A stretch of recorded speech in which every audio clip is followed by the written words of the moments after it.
right, welcome back to Math 102, Module 2, Part 2. And now we're going to look at some applications of radical expressions and equations. The first thing we're going to study or look at and review is the Pythagorean Theorem. And the Pythagorean Theorem states that for any right triangle, if you have legs A and B and hypotenuse C, the relationship between the legs and the hypotenuse is defined as a squared plus b squared equals c squared, meaning if you take both measurements of the legs and square it, add it together, it will be equal to the hypotenuse squared. So we're going to use our Pythagorean theorem to help us find the distance of the missing parts of our right triangles here. Remember, the legs are what make up that right angle. So that 90-degree angle. So 5.2 and 11.6 would be legs. The hypotenuse is always the longest side, and it's always opposite that right angle. So x is our hypotenuse there. So we're going to fill it in. Doesn't matter which leg you make A, which one you make B. But I'm going to do 5.2 squared plus 11.6 squared equals x squared. If I square 5.2, I end up with 27.04 plus 11.6 squared is equal to 134 and 56/100ths. So now I'm going to add those two values together, and that will give me 27.04 plus 134.56. It equals 161.6 equals x squared, which is great, but I want x, not x squared. So what we're going to do is we're going to take the square root of both sides.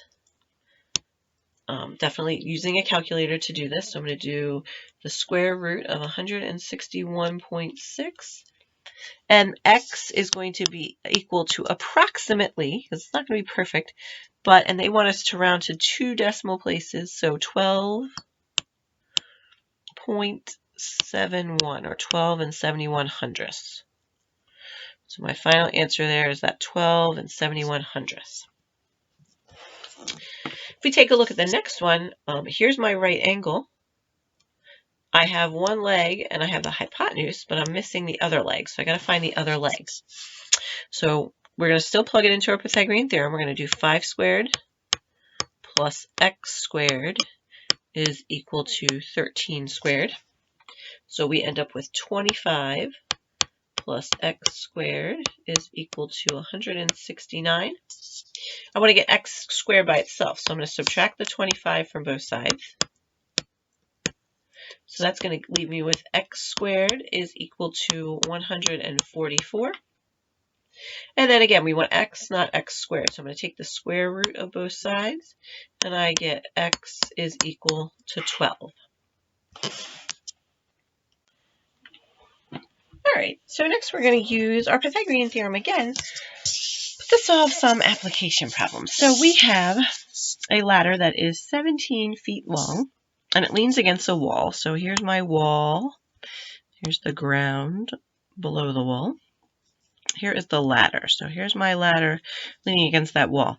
The ladder is 17 feet long, and it leans against the wall. The height from the base of the wall to the top of the ladder, so from here to here, is 15 feet.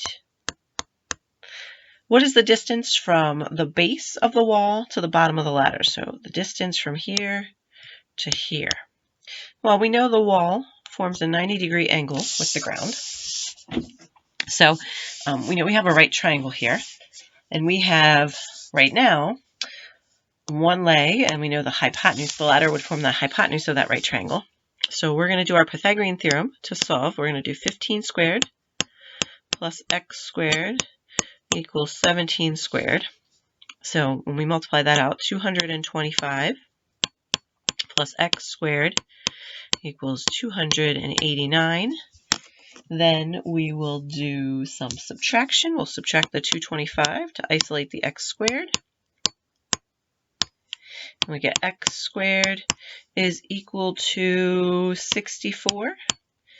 Take the square root because we want x, and x equals 8. So the ladder is 8 feet from the base of the wall. Let's see here. For the next one, a satellite tower has a guy wire attached to it, stabilizing it from wind and rain. So here is my tower, my satellite tower. I'll make a little satellite on the top. Again, I'm not a fabulous drawer. Just take a good laugh at it. But it has a wire. The guy wire is half a mile long. So here's the wire. It is 0.5 miles long, and it is placed 327 thousandths miles from the base. Thousandths miles from the base of the tower. Find the height of the tower in, I guess this line goes all the way up to the top there. It's not a very good drawing. But they want to find the height of the tower. So we need to find this, which again is another leg, because it's going to be the tower and the ground are going to form a 90-degree angle. So we're going to do 0.327 squared plus x squared is equal to 5/10 squared. When I do this, let's see, 0.327 squared is going to be 0.106929 plus x squared equals, and 0.5 squared is 0.25.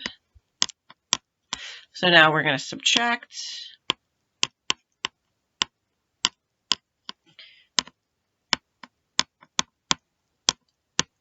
And we end up with x squared is equal to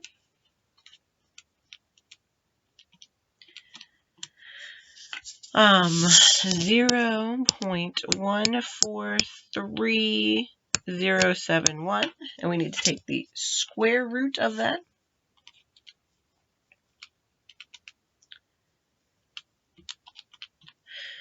So we end up with approximately 0.38 miles. Now that's 38/100th of a mile.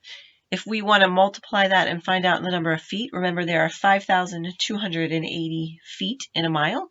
So I'll take my 0.38, multiply it times 5,280, and I come up with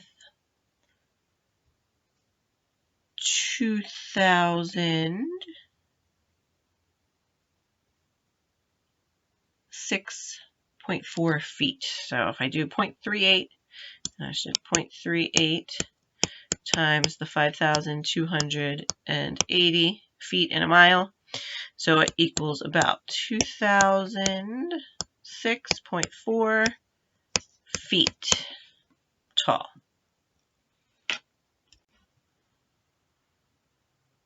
All right, next we are going to look at the distance formula to help us calculate the distance between 2 points on a grid. And our distance formula is the square root of x2 minus x1 squared plus the quantity of y squared minus, or y2 minus y1 squared. So basically you want to take your two ordered pairs. Remember, an ordered pair is made up of an x value and a y value. So the first one I'm going to call x1, y1. Doesn't matter which one you make x1 and which one x2, as long as the first values. And then I'm just going to substitute them into my formula. So my d is going to equal, we are going to have 3 minus 0 squared plus 7 minus 3 squared. So I put my x values, I did the 3 minus 0, and then for y2 I did 7 minus 3 y1. So now we'll do all the work under the radical first. 3 minus 0 is 3. So we have 3 squared plus 7 minus 3 is 4. 4 squared. So we're going to end up with 9 plus 16, which is 25 when you add them together, and the square root of 25 is 5. So those two ordered pairs are 5 units apart. Let's take a look at B, and again I'll have my x1, my y1, my x2, my y2, and we'll have D is equal to, let's see here, 1 minus a negative 10 squared plus 50 minus a negative 10 squared. So 1 minus a negative 10, change it to addition of the opposite, so it becomes the square root of 11 squared plus 60 squared. 11 squared is 121. 60 squared is 3,600.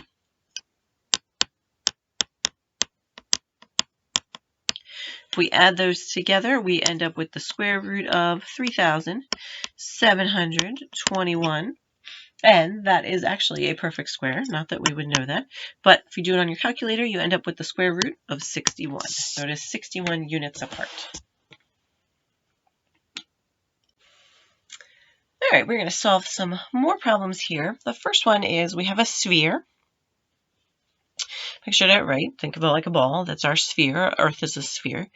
And then all points are equidistant from the center or the of the circle, and then you have your radius, which is the distance between the center and the points on the outside of that sphere.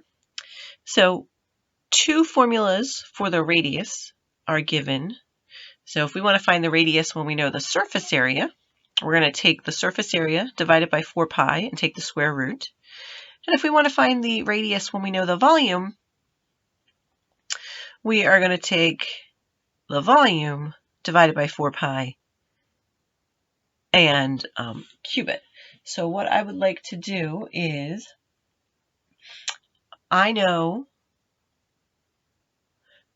we want to find the radius for the first one, given that the surface area, so the surface area is 3.7 centimeters squared. So I'm going to take this first formula. I know the surface area is 3.7 divided by 4 pi. And again, we're going to use our calculator for this. So we're just going to do the calculations. First, I'm going to take my 3.7 and divide it by, and when I put my division symbol there, in the 4 pi, I'm going to put the 4 in parentheses and then do my pi button on my calculator. So the 4 pi is in parentheses.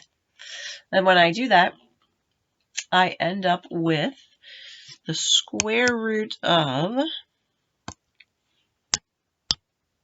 get this working again, the square root of 0.2944366,447. So it's a nice long number, but I'm going to take the square root of that,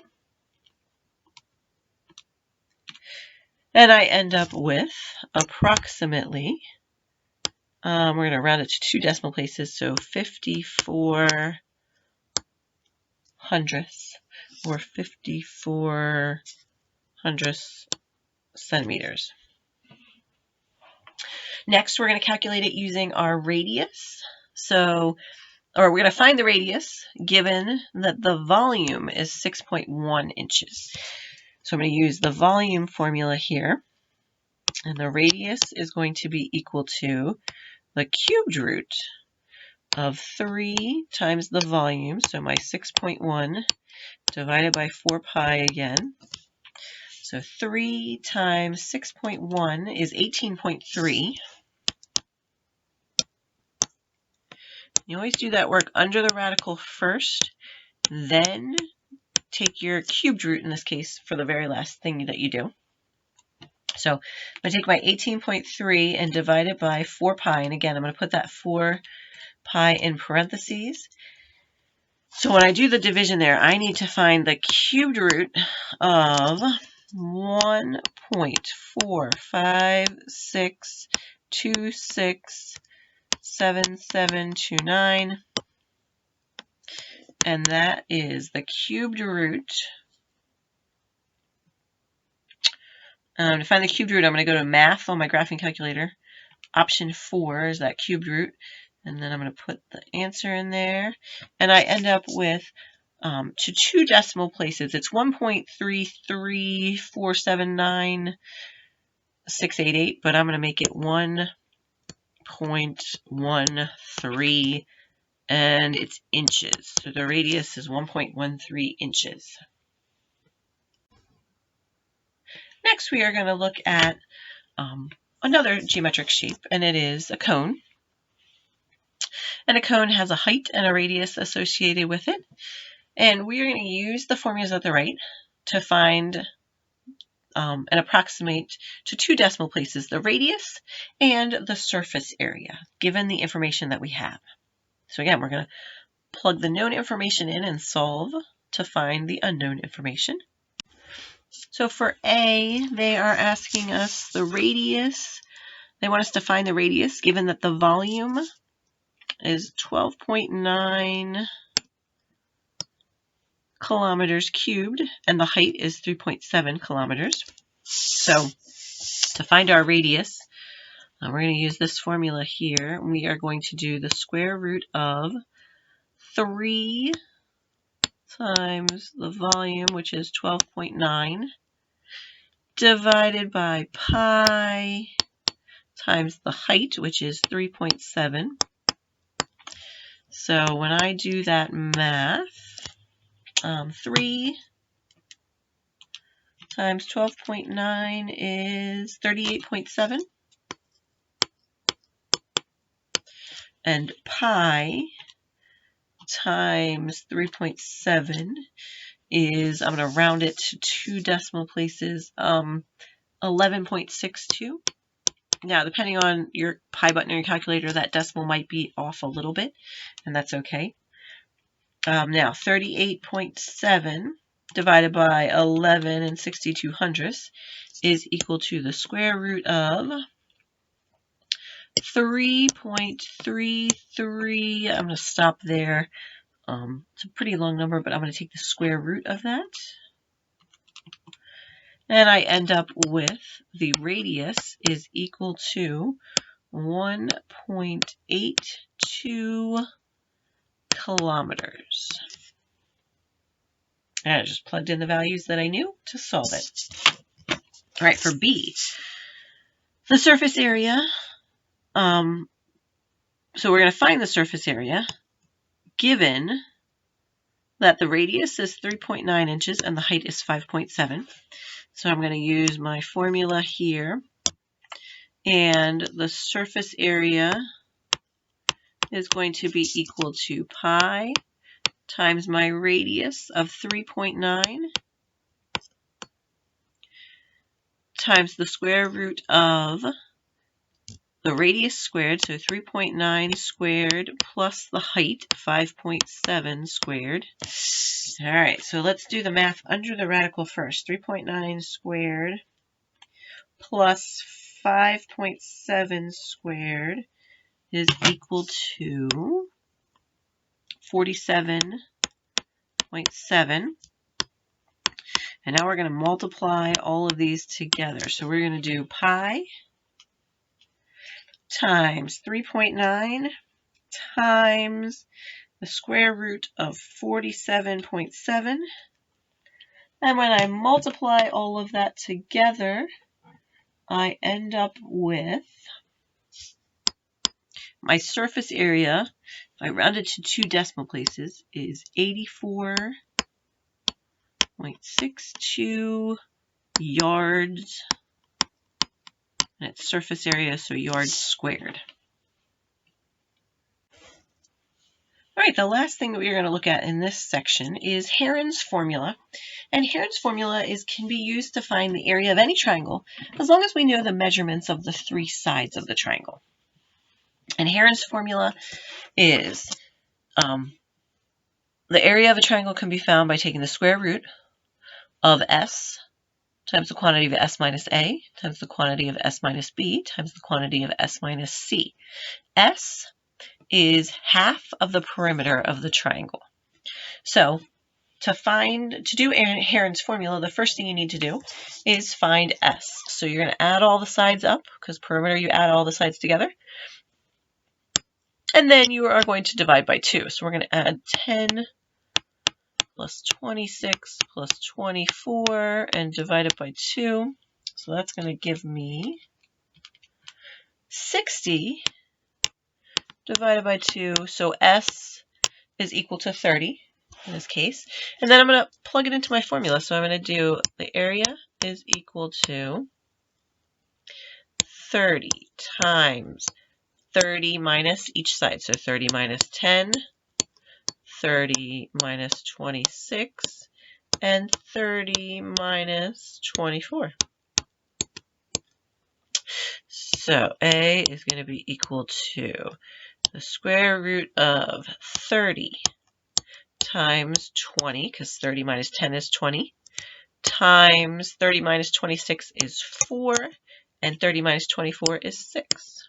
So if I do 30 times 20 times 4 and then times 6, I end up with the area is equal to the square root of 100, or 14,400. And the square root of 14,400 is 120. So the area of this triangle is 120, and they don't give us any units, so we're just going to say units squared because it is area. That is it for this section. Hopefully these problems helped you out. Have a good day.